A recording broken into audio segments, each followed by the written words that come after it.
बरतानवी home office की तरफ से इमिग्रेशन के कई शोबों में तब्दीलियां की गई हैं, जिन पर अमल दरामद भी शुरू हो चुका है, जिसमें स्किल्ड वर्कर वीजा और पोस्ट स्टडी वीजा शामिल है। बरतानवी हुकूमत कोशिश कर रही है कि मेडिकल और IT समेत मुख्तलिफ शोबों में माहिर लोग बरतानिया आएं। इन ख्यालात का इजहार माहिर कानून सलमान शाह ने दुनिया न्यूज से गुफ्तगू करते हुए किया। दीगर तब्दीलियों के हवाले से उनका मजीद क्या कहना था, आइए देखते हैं।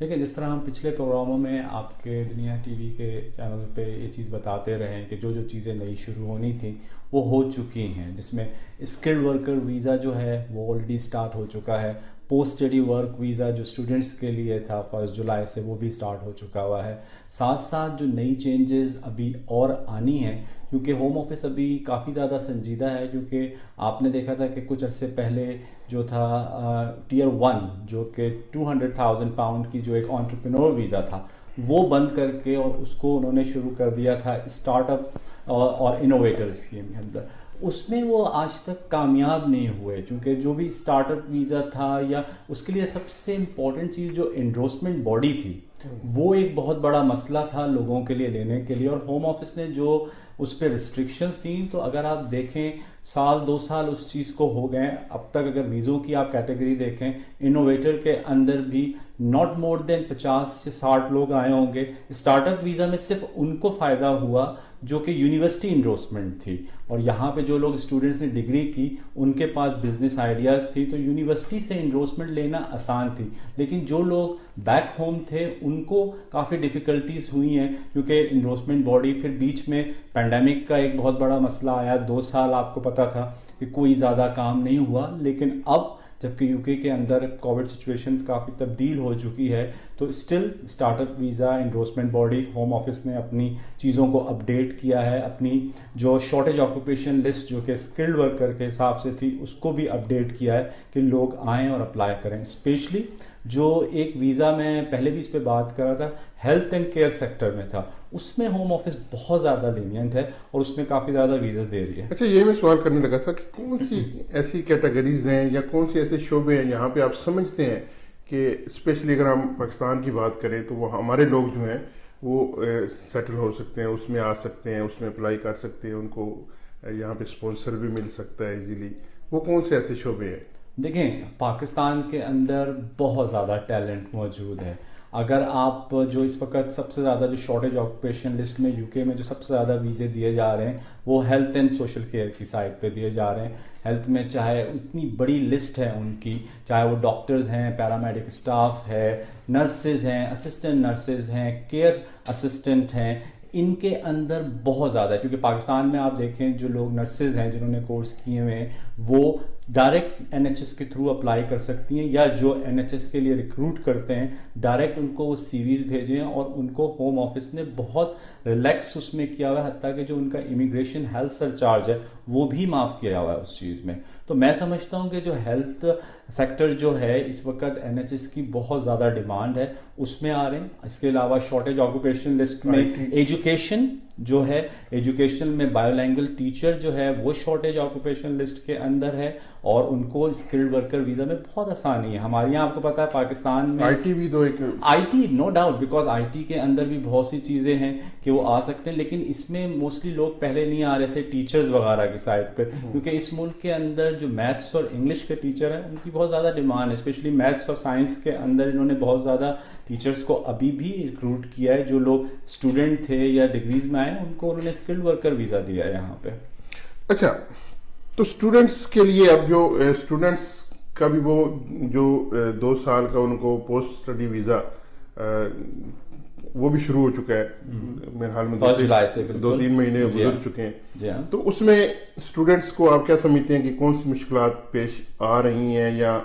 ठीक क्या करना चाहिए स्टूडेंट्स को मुश्किलात से बचने के लिए? देखें, सबसे पहली चीज़ इसमें मैं ये बताऊंगा कि जो लोग स्टूडेंट आ रहे हैं, गवर्नमेंट की इस वक्त पॉलिसी है कि 2030 तक जो है 30 लाख स्टूडेंट्स वो लाना चाहते हैं, क्योंकि 2 साल के अंदर जो नुकसानात हुए, क्योंकि वो स्टूडेंट जिन्होंने फीसेस भरी हुई थी वो ऑनलाइन जो थे अपना सारा पढ़ रहे थे और उनका कोई फ़ायदा नहीं हुआ था, लेकिन उसमें भी रिलैक्सेशन दी। अब वो लोग जो लोग यहाँ पर आ गए हैं और अपनी डिग्री वो कंप्लीट करते हैं तो उनको स्ट्रेट अवे ना तो उनको कोई स्पॉन्सर लाइसेंस की ज़रूरत है, पोस्ट स्टडी वर्क वीजे में उनको कोई मुश्किलात नहीं है। और सबसे एक अच्छी चीज़ ये है कि आप 2 साल में अपना फर्स्ट हैंड एक्सपीरियंस ले लेते हैं और उस एक्सपीरियंस के बाद आपके पास स्विचिंग की फैसिलिटी है कि आप स्किल्ड वर्कर में चले जाएं, आप इनोवेटर वीज़ा के अंदर आ जाएं, तो प्रॉब्लम्स उसमें नहीं है कोई। तो कितनी फीस है इसकी, वो थोड़ा सा बता दें।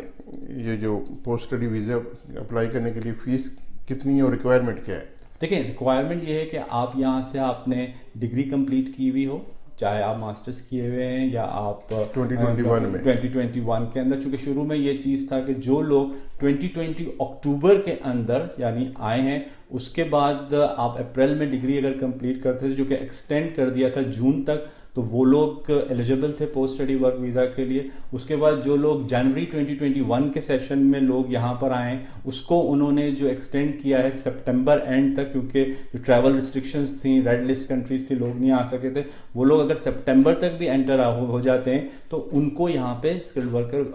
पोस्ट स्टडी वर्क वीज़ा मिल सकता है। अच्छा, असाइलम के हवाले से भी हमने बात की है। असाइलम में भी काफ़ी सारी तब्दीलियाँ मुतवक्के हैं, अभी वो पाइपलाइन में है। लेकिन उसके साथ साथ हमने देखा अफगान रेफ्यूजीज के हवाले से स्पेशल स्कीम अनाउंस की गई, तो उसमें अब काफ़ी दिन गुजर चुके हैं, काफ़ी सारे लोग भी आ चुके हैं, होम ऑफिस उनको बड़ा वार्मिंग वेलकम भी यहाँ पे कर रहा है, तो उनके हवाले से कोई नई अपडेट आई? सर,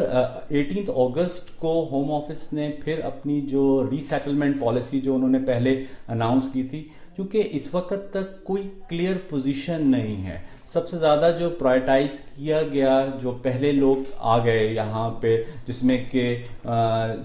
बच्चे थे, औरतें थीं और जो स्टाफ वहाँ ब्रिटिश गवर्नमेंट के लिए काम करता था। लेकिन अब मुश्किलात बहुत ज़्यादा इस वक्त पैदा हुई हैं, क्योंकि होम ऑफिस कह रहा है कि आप जो हैं ब्रिटिश काउंसिल के थ्रू रब्ता करें। उन्होंने टेलीफोन नंबर दिए हुए हैं जिनके मतलब रिलेटिव्स यहाँ पर ब्रिटिश सिटीजन हैं और वो अपनी फैमिली को लेके आना चाहते हैं। तो उस सिलसिले में स्टिल होम ऑफिस की जो अप्रोच है वो वेट एंड सी वाली अप्रोच है अब तक के लिए, क्योंकि कोई क्लियर चीज़ वाजा नहीं हो रही है। क्योंकि हम लोगों ने इस पर काफ़ी ज़्यादा बात की और होम ऑफिस के जो लोग हैं उनसे भी डिस्कशन हुई। तो इस वक्त सबसे जो इम्पोर्टेंट चीज़ मसला है कि होम ऑफिस के लिए कि जो यहाँ पे ऑलरेडी लोग जो फेल्ड असाइलम सीकर हैं, असाइलम,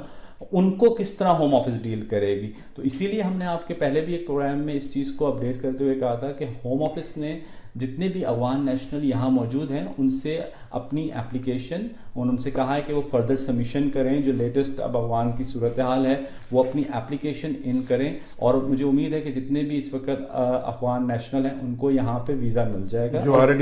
ऑलरेडी यहाँ मौजूद हैं। और जो आने का सवाल मौजूद है, तो होम ऑफिस की जो रीसेटलमेंट स्कीम पॉलिसी है उसके तहत जो लोग ब्रिटिश सिटीजन यहाँ ऑलरेडी मौजूद हैं, अफगान नेशनल, अगर उनकी वहाँ पे फैमिली मेंबर्स हैं, तो होम ऑफिस ने एक नंबर ऑलरेडी दिया हुआ है ब्रिटिश काउंसिल के थ्रू, वो रजिस्टर्ड करें तो उसके थ्रू ब्रिटिश रजिस्टर्ड जो आप हो जाएंगे तो वो आपको कांटेक्ट करते हैं और वो उनके लिए सहूलियात पैदा कर रहे हैं। अब जैसे आपको पता है कि अब 31 के बाद इस वक्त तक कोई फ्लाइट नहीं है वहाँ से, तो अब ये सिर्फ गवर्नमेंट देख रही है कि अफगानिस्तान में जिस तरह से हुकूमत बनती है और एयरपोर्ट खुलता है तो उस हिसाब से चूंकि रिलोकेशन जो होगी वो मुमकिन हो पाएगी। क्योंकि अभी भी जो भी कोशिशें हैं, जो बहुत से कुछ लोग हैं डिफरेंट चैनल्स के थ्रू आ रहे हैं, बॉर्डर्स के डिफरेंट थ्रू, स्टिल लोगों ने पहुंचना शुरू कर दिया है और क्लेम असाइलम किया। अच्छा, यही मैं सवाल करने लगा था कि अगर